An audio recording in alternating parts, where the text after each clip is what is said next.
Glória a Deus, glórias a Deus, glórias a Deus. Você trouxe sua Bíblia? Então vamos meditar na palavra, depois a gente semeia. Nós temos aqui assuntos muito importantes, que eu tenho que dividir ele em partes, e serão muitas partes, né?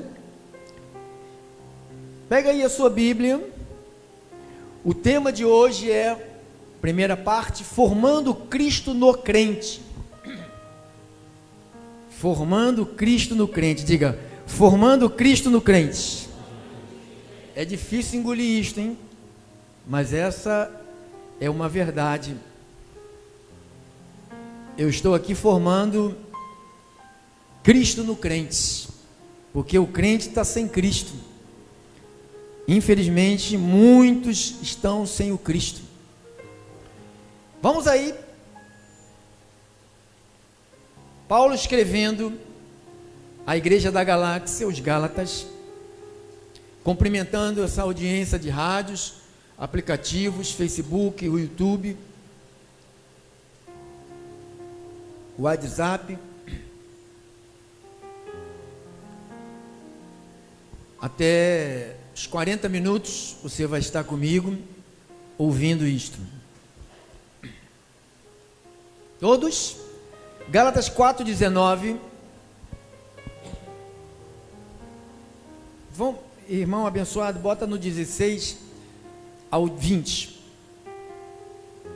Aí você pode acompanhar ali, ou você pode olhar para a sua Bíblia.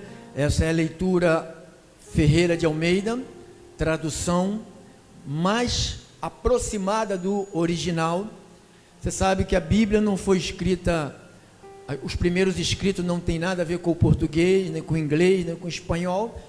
Foi escrita no grego, no hebraico e no aramaico, e foi traduzida, né, para as línguas dos povos. E às vezes na tradução algumas coisas ela foge. Por isso que a gente tem que, quem prega a palavra, tem que procurar no grego, se ali o Novo Testamento é o grego. Então foi escrito no grego, nós temos que ir lá no grego para saber se realmente o que está aqui traduzido pelo padre Ferreira de Almeida, que foi um padre, se você não sabe, essa tradução foi traduzida pelo padre Ferreira de Almeida, era um padre.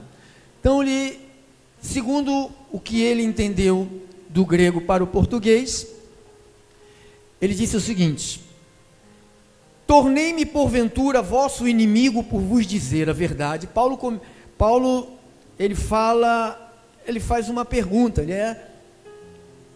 ele provoca as pessoas, os Gálatas.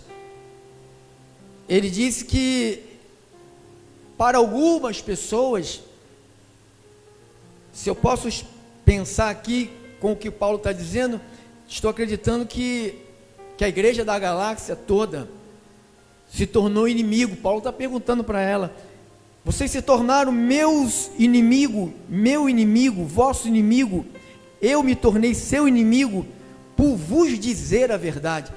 Quem é que, se você está aqui no nosso meio, ou me ouvindo, você já teve alguém que foi muito seu amigo, mas um dia aquele seu amigo sempre extrapolou em você por ser amigo. Por isso que amigo é bom, mas o amigo não é igual papai e mamãe. O amigo não fala totalmente a verdade para o outro, porque não quer perder a amizade, né? Então, mesmo que está vendo o outro fazendo besteira, ele não fala, ele deixa o outro, porque ele quer a amizade. Então, Paulo ele não tinha esse problema, e ele, mesmo que perdesse a amizade, e ele queria arrumar inimigos, mesmo se pela verdade valia a pena ter inimigo. Então ele disse: tornei-me porventura vosso inimigo por vos dizer a verdade, perguntando. Aí ele disse assim: existe um grupo de pessoas que está no meio de vocês. Ele fala no 17, ele fala assim: os que vos obsequiam estão perto de vocês. Eles, essa palavra obsequiam quer dizer, no original puxa saco. Aquela pessoa que puxa teu saco, que é uma palavra dura, pesada, mas é essa. Também ela tradução quer dizer, aqueles que te presenteiam, só vivem te dando presentes, os que vos obsequiam, não o fazem sinceramente. Ou seja, eles deveriam ser sinceros com vocês, mas eles não são, porque eles têm medo que vocês rompam a amizade com eles, que vocês deixem de ajudá-los. Ele diz, mas querem afastar-vos de mim. Então, não sei se às vezes você já viveu isto. Você tem um amigo e você tem uma outra pessoa que não é muito seu amigo, tem ciúme que você tem uma amizade com aquela pessoa e quer tirar aquele amigo de você para ser amigo dele. Não sei se você já viveu isso. Alguém já viveu isso? Aí começa a puxa saco, né? Presenteando a pessoa. Olha, aquela pessoa me dá presente, é meu amigo. Não é. Apenas está querendo tirar a pessoa de teu verdadeiro amigo. Teu verdadeiro amigo não é aquele que passa a mão na sua cabeça quando você está errado, não. Verdadeiro amigo é aquele que fala a verdade na sua cara. Então, você que é família, você tem marido, tem esposa, tem filhos, nós como pai, mãe, esposa e marido, nós temos que ter coragem de falar a verdade para o marido, para a esposa, para os filhos, para a mãe e para o pai, para eles não quebrarem a cara lá na frente. Porque se eles quebrarem a cara e você saber que eles estão quebrando a cara e você não fala nada, vocês serão culpados do sofrimento dele ou dela no futuro, tá bom? Então vamos lá. Os que vos obsequiam não fazem com sinceridade, mas querem afastar-vos de mim, para que o vosso zelo seja a favor deles. É bom, Paulo falou, é bom ser sempre zeloso pelo bem, e não apenas quando estou presente convosco. Tema de hoje: meus filhos, por quem de novo sofro as dores de parto, até ser Cristo formado em vós. Pudera eu estar presente agora convosco e falar-vos em outro tom de voz, porque me vejo perplexo a vosso respeito. Então, pelo certo eu deveria ler do capítulo 1 até o capítulo 5, para você poder entender melhor. Mas eu vou ficar aqui e depois nós vamos correr para outras partes. Vamos orar. Deus, Cristo, Deus estava em Cristo, e Cristo é Deus, e Ele reconciliou o seu povo de volta. Todas as ovelhas do Senhor, todas elas, até aquelas que estão nas drogas, na prostituição, no álcool, na bandidagem, no tráfico de drogas, aquelas que estão agora se prostituindo, no lesbianismo, no homossexualismo, também são teus filhos, só não sabem disso. É por isso que nós estamos aqui, investindo na palavra, investindo na formação de pessoas, porque o que me interessa e o que interessa a Deus não é ver uma igreja que todo mundo tenha casa própria. O que interessa a Deus não é ver uma igreja que todo mundo tenha carro, casa, fazendas, mansões, prédios, empresas ricas. Isso não interessa para Deus. O que interessa para Deus é ver pessoas formadas. Porque hoje, meu Deus, o que nós podemos observar são pessoas totalmente deformadas, totalmente esquisitas, alheias à vida de Deus, sem compromisso, sem vida com Deus, sem envolvimento com o céu, totalmente envolvidos com a terra e com a carne e com as coisas da carne. E este comportamento, meu Deus, eu sei que te entristece, que me ausenta de ti. Deus, me ajuda a entender isto, para que eu possa ajudar pessoas a entender também essas coisas, Pai. Trabalha em mim, na minha mente, no meu coração. Trabalha, Senhor, muda o meu meu caráter. Muda, Senhor, a minha personalidade. Eu oro em nome de Jesus, e a igreja de Cristo Jesus, digam todos, amém. Amém, amém, amém, amém, amém, amém, amém. Ai, papai. Obrigado, irmãos. Obrigado a todas as famílias que de uma forma ou de outra contribuem. O tema é formando Cristo no crente.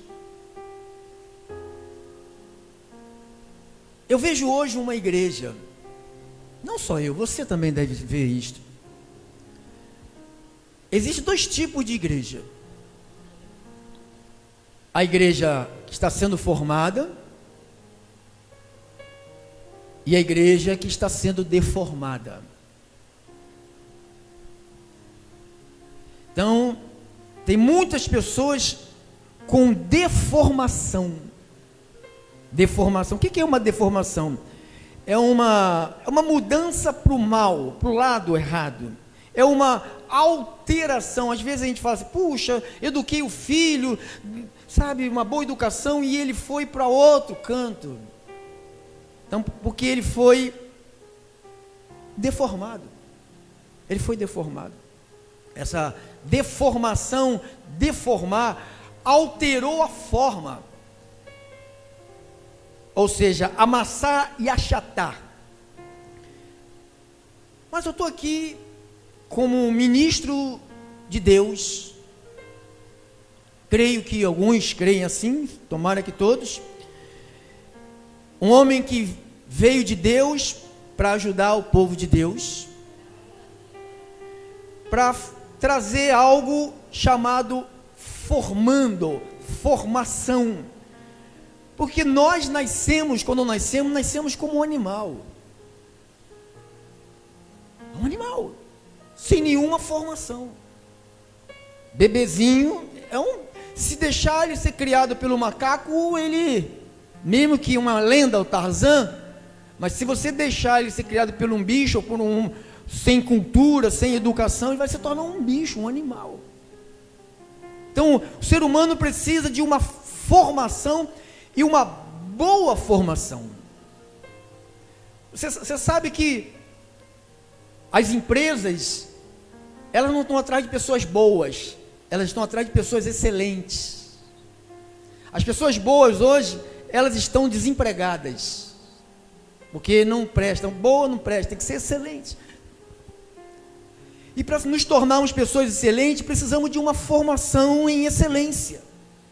Precisamos ser educados com excelência. O que é formação? Formando o Cristo no crente. Formação. Ação de formar, de dar forma. Ou seja, nascemos totalmente ignorantes. E nos tornamos pessoas inteligentíssimas. Pessoas que fizeram com que uma viagem que dura 2 dias acontecesse em 2 horas. Santo Dumont, inventor do avião. Então, o cara, por causa da sua formação, de estudar, então ele foi preparado, ele foi formado. Então, é uma formação, quer dizer, criação, constituição, educação, caráter. Mas o tema nosso é formando. Formando quer dizer doutrinando, educando, ensinando, explicando, instruindo e adestrando. Então nós estamos falando sobre mudanças, nós estamos falando sobre transformação. Formação é igual a transformação. Se você tem um ditado popular que muitos não acreditam, mas eu acredito que seja contagiante. Diga-me com quem você anda, eu vou dizer quem você é. Ah, não, tem gente que se acha muito forte. Eu posso andar com quem eu quiser, que é minha formação. Eu já estou formado. Eu não posso andar com quem eu quiser. Eu só posso andar com quem Deus manda eu andar. Eu não posso me envolver com qualquer pessoa. Eu estou sendo trabalhado, Deus está trabalhando na minha mente, Deus está formando. Então, quando Paulo disse, meus filhos, por quem de novo sofro dor de parto, até Cristo ser formado. Então, Paulo sentia uma preocupação. Paulo não tinha preocupação de ver uma igreja com casa própria, como as igrejas fazem hoje, né?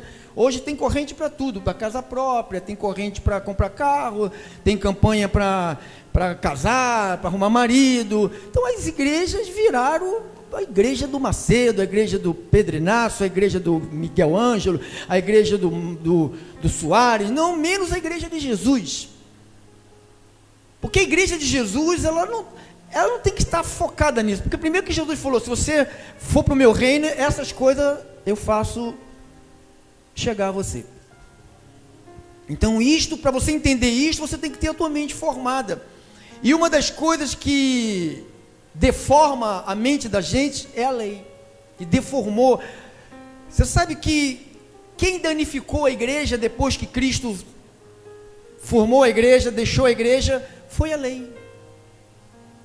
Foi o legalismo, foi o catolicismo. Tudo isso deformou a igreja virou uma igreja pior do que era no primeiro século. Uma igreja idólatra. O homem sempre foi corrupto. A essência nossa é corrupta. Tua carne é corrupta. Não confie nela, ela te engana.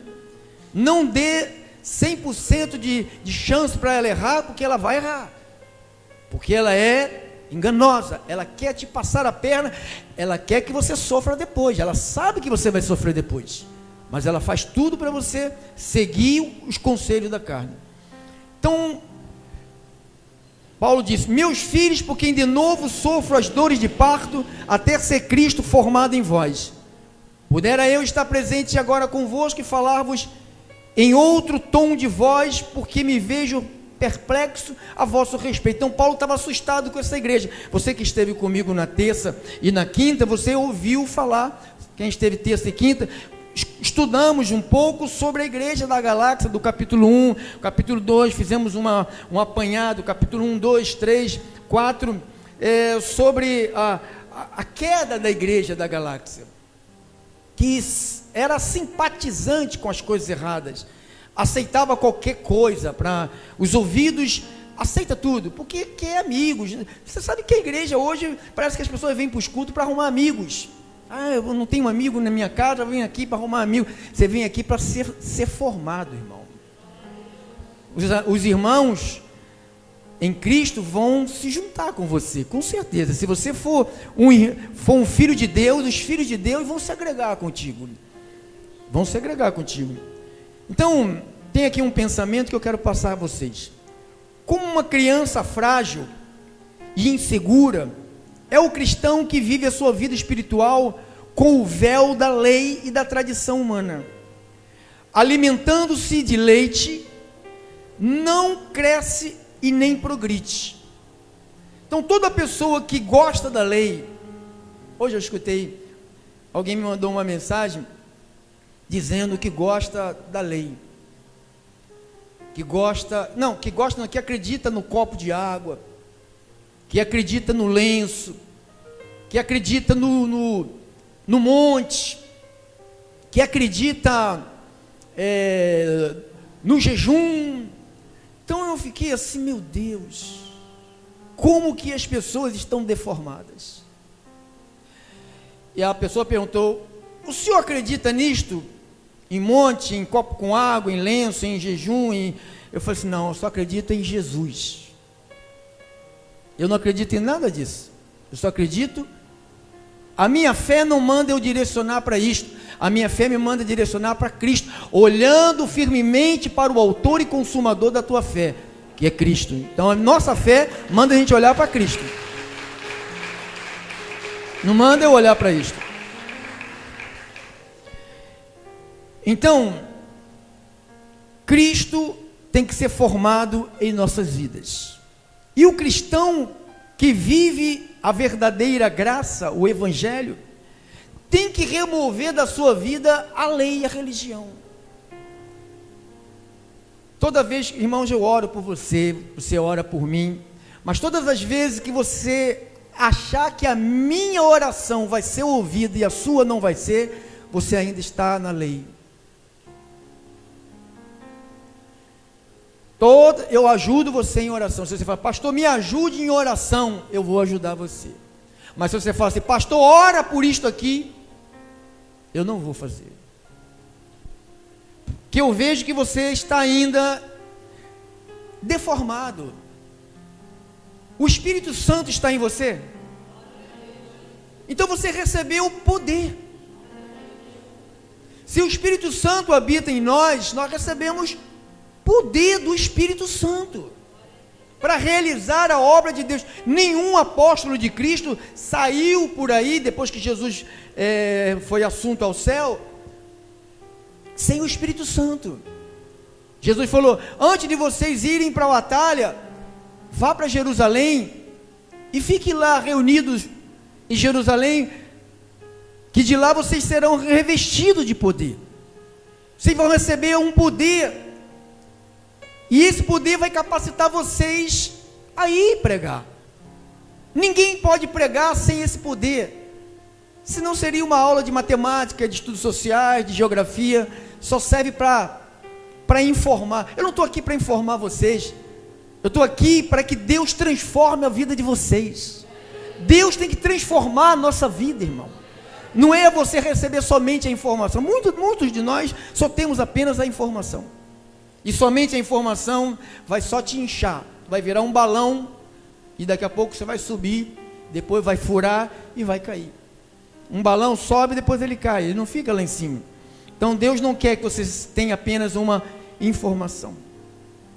Deixa eu lhe passar aqui um outro pensamento. Talvez você, como eu, já tenha questionado a razão que tantas pessoas terem se desviado das igrejas, ou que certo irmão teve um comportamento errado, pecou, e a pergunta é, por quê? A gente faz essa pergunta, né? Por que pessoas saem, né? Vão para cachaça? Nós temos pessoas que estavam aqui que foram para maconha, irmão. Ficam tragando cigarro de maconha, cheirando cocaína, bebendo cerveja. Parece que, desculpa, qualquer coisa, você que está aqui, ou beba alguma coisa, ou bebe, uma pessoa que faz da bebida o Espírito Santo é uma pessoa muito pobre. O Espírito Santo, ele em nós, ele é a nossa alegria. Você não precisa de bebida para ser alegre. Se você precisa de bebida, é porque você não tem o Espírito Santo. Aí você precisa ficar bêbado para poder esquecer a sua vida, mas depois que você volta, sai a cachaça, vem a ressaca, vem o problema no fígado, no bafo de onça, vem tudo que é coisa ruim, e a tua vida está de volta. E agora? Piorou? Pior, porque às vezes volta doente. Depois de uma cachaçada toda, volta doente. Então, talvez você, como eu, já tenha questionado a razão de que tantas pessoas terem se desviado das das congregações, ou que certo irmãos, teve comportamentos errados, pecou, e a pergunta é, por quê? Você percebe que às vezes a pessoa pode estar na igreja anos, mas não ter Cristo. Quem sabe disso? A pessoa está dentro de uma comunidade anos e anos, mas não ter Cristo na vida. Tem uma religião. Você pensa, Paulo seguia uma religião e ele não tinha Cristo. A maioria dos religiosos da época, eles só seguiam uma religião, mas eles não tinham Cristo. Então, eles ainda não tinham Cristo formado dentro de si. Vê que Paulo, quando escreveu aos Gálatas, estava escrevendo a uma igreja de crentes. Não era um ímpio. Ele não estava escrevendo, tem que formar Cristo, vocês abandonaram a verdade. Não, ele está falando para uma igreja, para o povo de Deus, que abandonou. Então ele está escrevendo para uma igreja de crentes, de cristão, as pessoas que estavam participando do dia a dia da igreja, mas estava faltando algo na vida delas, ou na vida deles, e era preciso que o Senhor, através do seu Espírito, iluminasse os olhos do coração dessas pessoas e retirasse da mente delas o véu da religião. Religião não transforma. Se você é um religioso, você vai viver a sua vida dando trabalho para a sua família, para você, fazendo divisão, criando problema onde não tem, arrumando tempestade num copo d'água, vendo defeito em tudo e se achando muito santinho ou santinha. É preciso que o Senhor, através do seu Espírito, ilumine os olhos no nosso coração e retire da nossa mente o véu da religião, para que Cristo finalmente fosse formado na vida daquelas pessoas. Como saber que Cristo está sendo formado em alguém? A pergunta, como que eu vou saber? Eu vejo dois perfis aqui. Primeiro, para você saber se alguém é formado por Cristo, primeira coisa que acontece é mudança de caráter. Segundo, é uma conduta totalmente nova. Então, se você quer saber se essa pessoa que está do teu lado, se teu marido, se tua esposa, teus filhos, tua mãe, teu pai, o irmão que está aí perto de você, que você conhece, já está formado, tem que ter acontecido na vida dele mudança de caráter. E eu vejo muita gente ainda com caráter velho, vida velha, homem velho. Não estou falando homem velho de idade, estou falando homem velho ou mulher velha de congregar, de sentar para ouvir, e nada do que ouve gera nada de mudança. Então, dois perfis que eu penso para mim ser de importância, porque muitos acham que ter Cristo é ter casa própria, ter Cristo é ter carro, ter Cristo é ter iPhone, ter Cristo é ter carro novo, 3 em 3 anos trocar de carro. Ter Cristo é você comprar o que você quer. Então, ter Cristo é ter caráter de Cristo. Ter Cristo é ter uma conduta totalmente nova. Nunca mais viver aquela vida, aqueles comportamentos de lá de trás, sem Cristo. Isto é ser formado.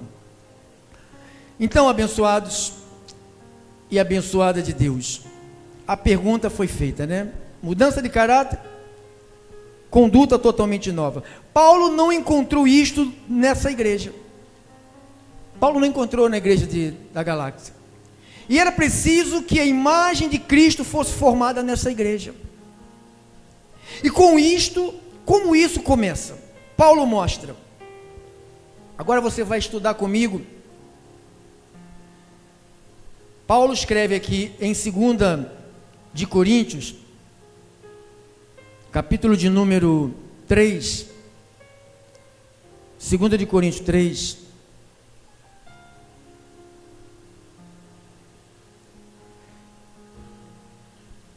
Segunda de Coríntios 3, vamos ler do 12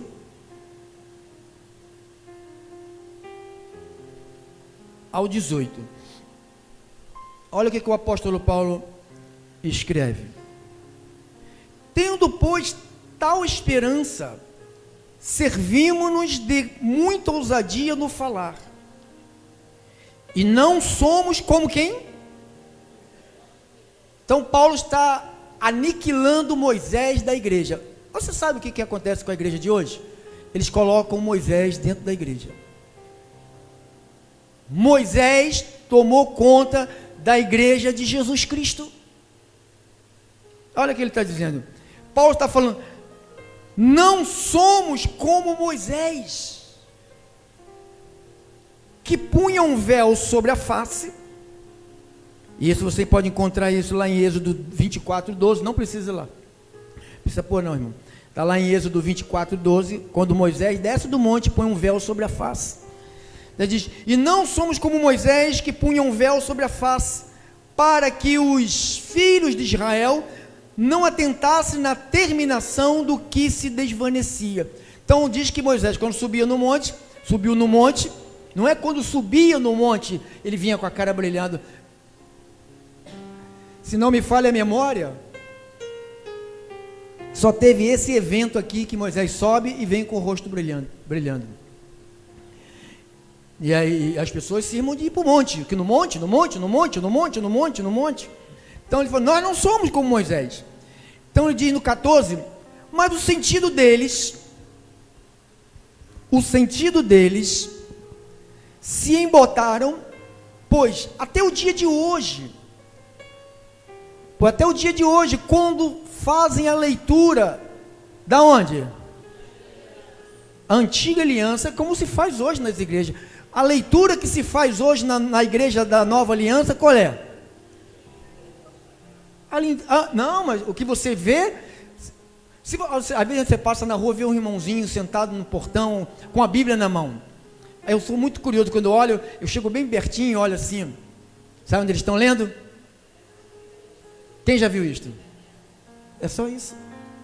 Eu não sei o que acontece, parece que eles estão cegos, não conseguem ver a nova aliança, eles só conseguem ver a antiga aliança. Então Paulo está falando, quando fazem a leitura da antiga aliança, o mesmo véu permanece, não lhes sendo revelado que em Cristo é removido. Então Paulo está falando, esse véu que não deixa você ver, porque Moisés descia do monte, tinha um brilho, cobria o rosto por causa do brilho, para que ninguém olhasse, não era só o brilho, porque ele sabia que com o tempo, aquele brilho iria se apagando, ele não queria que as pessoas vissem que aquele brilho desvanecia, aquele poder não era um poder que você tem, que é um poder permanente. O poder que está na igreja é um poder permanente, irmão.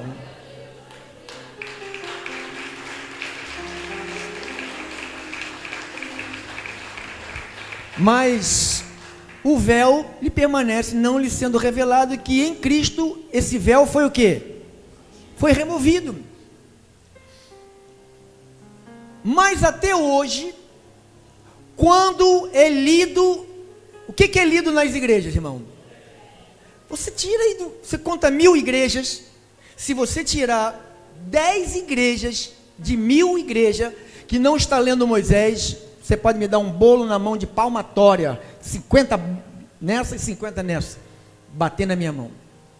Cada 1000 congregações, templo, prédios, que as pessoas se reúnem agora, está sendo lido o quê? Por que as pessoas continuam lendo Moisés? Porque elas querem que as pessoas continuem com um véu. Então, mas até hoje, quando é lido Moisés, o véu está posto sobre o coração deles. Então, quando se lê Moisés, ativa-se a lei no coração das pessoas. Então, quando você tem a lei ativada no teu coração, o que acontece? Você não presta atenção em mais nada. A pessoa pode chegar e te dizer a verdade do novo pacto. Ela vai falar assim, eu gosto da água benta, eu gosto do monte, eu gosto do jejum. Porque essa pessoa, sabe o que ela tem? Ela tem um véu.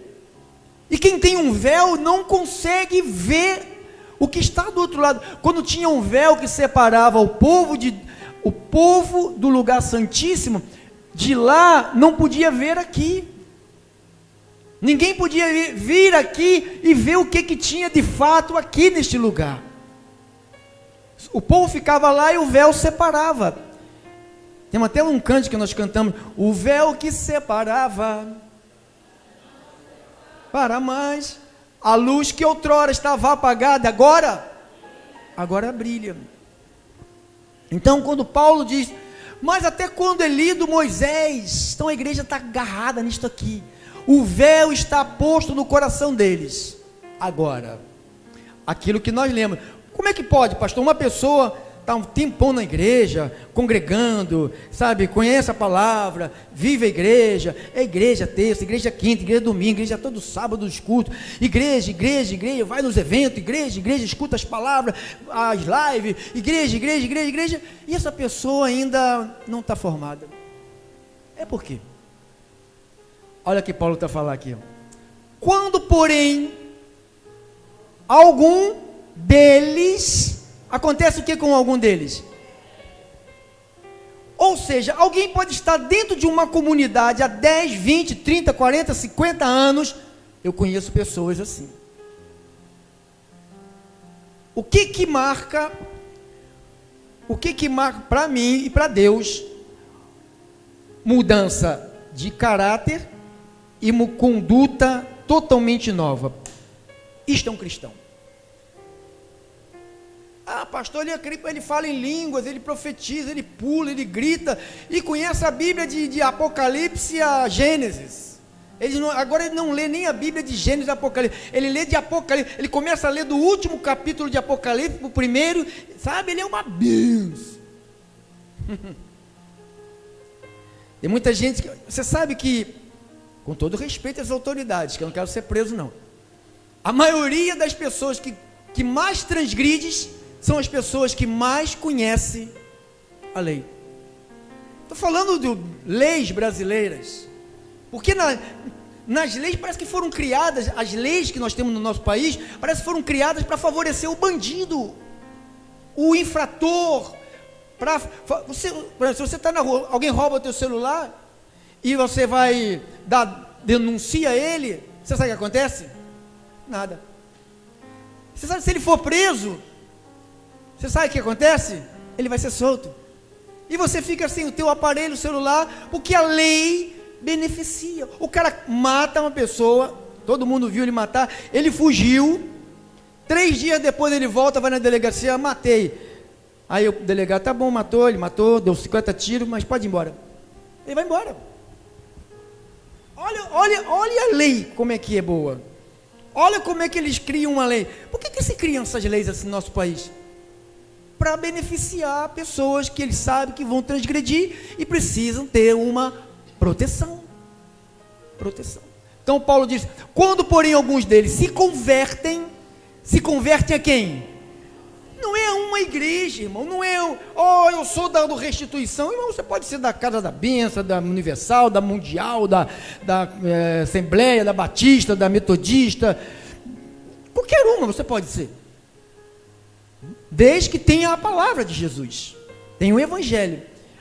Só o Evangelho tem o poder de fazer isto aqui, converter pessoas ao Senhor. Não existe mais nada que possa fazer isto com alguém, converter pessoas ao Senhor. Então, Paulo está falando, olha, quando algum deles, ou seja, pode ser que alguém fique numa igreja 1 ano, 2 anos, 10 anos, 20 anos, 30 anos, 40 anos, e continue com a mesma vida. Você conhece pessoas assim? Não aponta não, hein? Aponta não. Aqui não tem ninguém, aqui está todo mundo totalmente formado, Cristo está formado na nossa vida. Então Paulo diz, quando porém algum deles se converte ao Senhor, a primeira atitude, a Bíblia diz, a primeira ação de Deus com esta pessoa, quando você se converte, Deus faz uma coisa, Ele retira o véu, ou seja, o véu é aquilo que te impede de você ouvir, e receber, entender e praticar. Toda pessoa que tem um véu, esse véu não é só no olho, é nos ouvidos. Tem gente que eu estou pregando, a pessoa está fazendo assim, batendo palma, dizendo aleluia, e depois vai lá para fora e faz tudo diferente do que ouviu. Quer dizer que a pessoa não foi transformada. Cristo ainda está sendo formado na vida dessa pessoa. Por isso que Paulo continua dizendo, quando algum deles se converte ao Senhor, o véu lhe é retirado. Ora o Senhor é o Espírito, e onde está o Espírito do Senhor, aí a liberdade. Então esse véu é o que tem impedido muita gente de fazer a diferença da palavra para a água, da palavra para a sombra que cura, da palavra para o tapete de sal, da palavra entrar na gruta para ressuscitar os sonhos, da palavra para comprar a fronha, irmãos, a fronha, quem já ouviu falar nisso? A fronha, a colher do pedreiro ungida, quem já ouviu falar nisso? Irmão, como pode Jesus Cristo? Como que alguém que se diz convertido pelo Senhor, Cristo formado nele, vai pegar comprar uma colher de pedreiro miniatura, tá sem casa própria, comprar aquele tijolinho? Quem já comprou aquele tijolinho da casa própria lá? Faz assim, não fica vergonha não, isso é testemunho. É porque você tinha um véu. Se eu subir aqui e oferecer essas coisas para você, duvido que você pega isto aqui. Duvido. Sabe por quê? Porque você já está sendo formada. Você está sendo formado por Cristo. O caráter de Cristo não aceita isto. Nenhuma igreja que tem Cristo formado, eu digo igreja, eu digo você, pessoas que tenham o Cristo formado, irmão, vive dessas coisas, vive de lendas, vive de santinho. Oh, meu Santo Antônio, meu Deus, tem que arrumar um marido. Não, sabe o que você faz com o Santo Antônio? Enche um copo de água com vinagre, vira ele de cabeça para baixo e deixa ele lá, enquanto ele não arrumar um marido, você não tira ele. Isso é religião. Talvez você já fez isso, mas não faz mais. Então são coisas absurdas, que as pessoas param diante de uma estátua e se benze, para diante de um cemitério e se benze, sai de casa, se benze. Quem ensinou isto? Qual é o poder que tem em não fazer o sinal da cruz? Pelo contrário, a cruz é um símbolo de quê? Então quando você faz assim, você está dizendo, opa, maldição em mim. Então a vida não tem graça, pastor. Se eu não posso parar na porta do cemitério e me benzer, se eu não posso me ajoelhar na porta da igreja me benzer, aí eu estou aqui, alguém passa aqui, se ajoelha ali, essa porta aqui e vai andando. Eu falei, ele pensa que ele fez o quê? Então isso é religião, isso é doença. Isso é doença escrave, essa doença que escraviza as pessoas. A revelação, a sã doutrina da graça é que faz Cristo ser formado em nós. A lei não faz isso. A lei, ela é ameaçadora. A lei só vive de ameaça.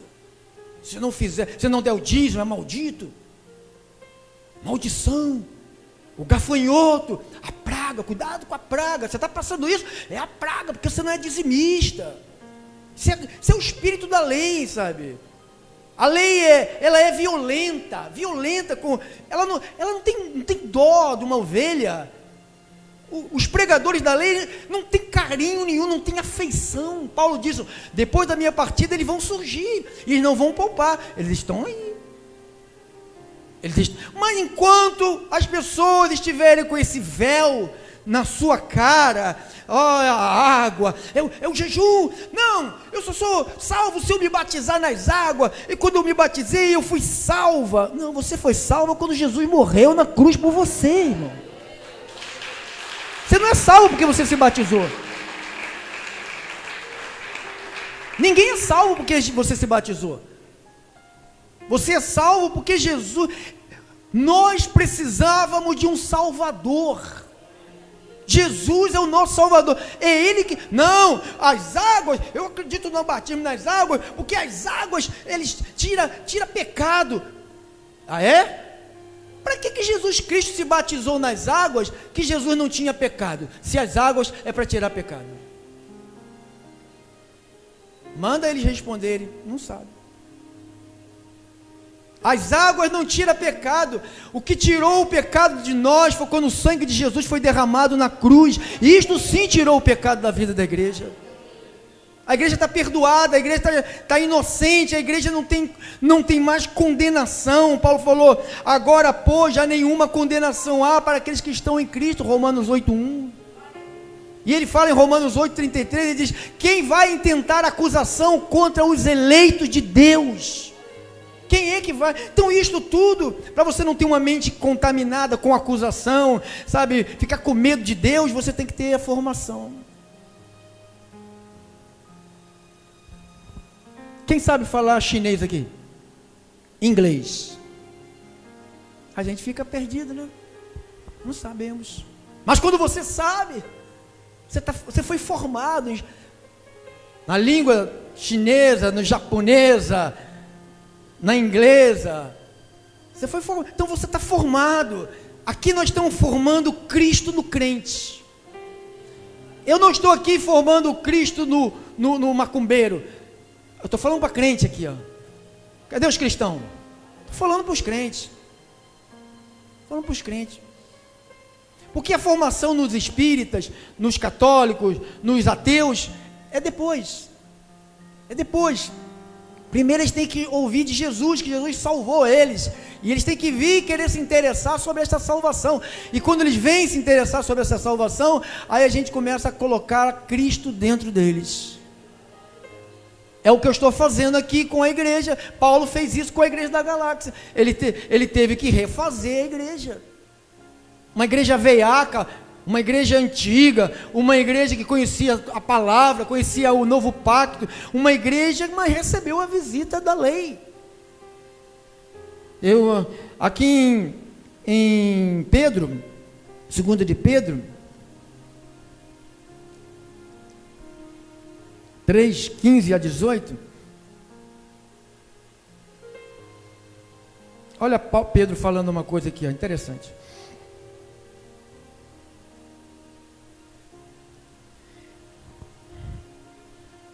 E tende por salvação a longanimidade de nosso Senhor, como igualmente ao nosso amado irmão Paulo. Pedro falando do apóstolo Paulo, que vos escreveu segundo a sabedoria que lhe foi dada, ao falar acerca destes assuntos, como de fato costuma fazer em todas as suas epístolas, as quais há certas coisas difíceis de entender, que os ignorantes e instáveis deturpam, como também deturpam as demais escrituras, para a própria destruição deles. Vós, pois, amados, prevenidos como estáis de antemão, acautelai-vos que não suceda que, arrastado pelo erro desses insubordinados, decaiais da vossa própria firmeza. Antes crescei na graça e no conhecimento de nosso Senhor Jesus Cristo.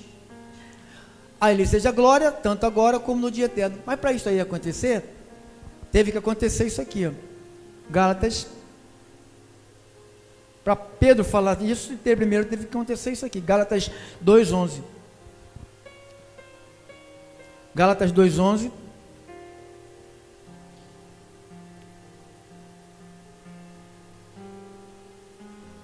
Quando, porém, Cefas, veio a Antioquia, a igreja da Galáxia, resistir-lhe face a face, porque se tornara repreensível. Com efeito, antes que chegarem algum da parte de Tiago, Pedro comia com os gentios, e quando porém chegaram, afastou-se por fim, veio a apartar-se, temendo os da circuncisão. E também os demais judeus dissimularam com ele, a ponto de o próprio Barnabé ter se deixado levar pela dissimulação deles. Quando, porém, vi que não procediam corretamente segundo a verdade do Evangelho, Paulo falou, eles não estavam procedendo corretamente. Então, ele disse a Pedro, na presença de todos, sendo tu judeu, Pedro, vive como gentio e não como judeu. Por que obrigas os gentios a viverem como judeu? Nós somos por natureza, nós judeus por natureza, e não pecadores como demais. Então, para Pedro escrever o que ele escreveu no capítulo 2 de Pedro 2, 2 de Pedro, capítulo 3, do 15 ao 18, que Paulo pregava a palavra, que era difícil de entender, primeiro teve que ter essa batalha aqui. Paulo foi lá e chamou a atenção dele, você não pode fazer isso com a igreja, você não pode colocar o legalismo dentro da igreja, você não pode trazer o véu de novo, você não pode cegar o povo, porque o véu cega as pessoas. Quando alguém tem um véu, ela aceita tudo como se viesse de Deus, ela não faz nenhuma pergunta de interrogação. Irmãos, aqui você tem que aceitar o que eu mostro na palavra. O que eu digo fora da palavra, você pode questionar, mas o que eu te mostro dentro da palavra, você tem que falar, amém, Senhor. Você não tem Você não tem nenhuma autoridade de questionar a palavra. Nem eu tenho autoridade de questionar a palavra. A palavra tem que ser obedecida. A palavra tem que ser vivida. Então, vamos terminar dizendo à igreja do Senhor. Eu sei que é duro isto, irmão.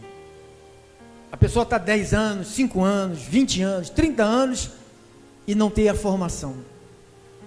Não ser formado, ou seja, não ser doutrinado, não ser educado, não ser ensinado, não ser, sabe, você pode até ouvir. A prova que você verdadeiramente tem Cristo não é quando você ouve e fica feliz. É quando você ouve, fica feliz e sai para praticar. Fora disso, irmão, você ainda... Eu tenho que comprar para você uma bengala, um óculos escuro e um cão-guia, porque você ainda está cego. Tomara Deus que você permita que a lei saia da tua vida de uma vez por todas. Que o legalismo do véu, nada, é a fé. Tudo é pela fé. Você não precisa de contato nenhum com nada. Você não precisa de tocar em nada. Você precisa de acreditar na Bíblia. Precisa de acreditar no Evangelho. Precisa de acreditar no que foi feito por Jesus na cruz do Calvário. É isto que é Evangelho. O que foi feito por Ele. Não o que é feito por mim, mas o que é feito por Ele. Ele que é o teu Salvador, Ele que é o meu Salvador. Ele que é o teu Senhor, Ele que é o meu Senhor. Foi Ele que perdoou os teus pecados e os meus pecados. Foi Ele que encravou toda a maldição no seu corpo. Foi Ele que levou todas as nossas enfermidades. É Ele que está nos preparando para nos levar de volta para o paraíso. Toda a glória seja dada a Ele, e assim disse Ele.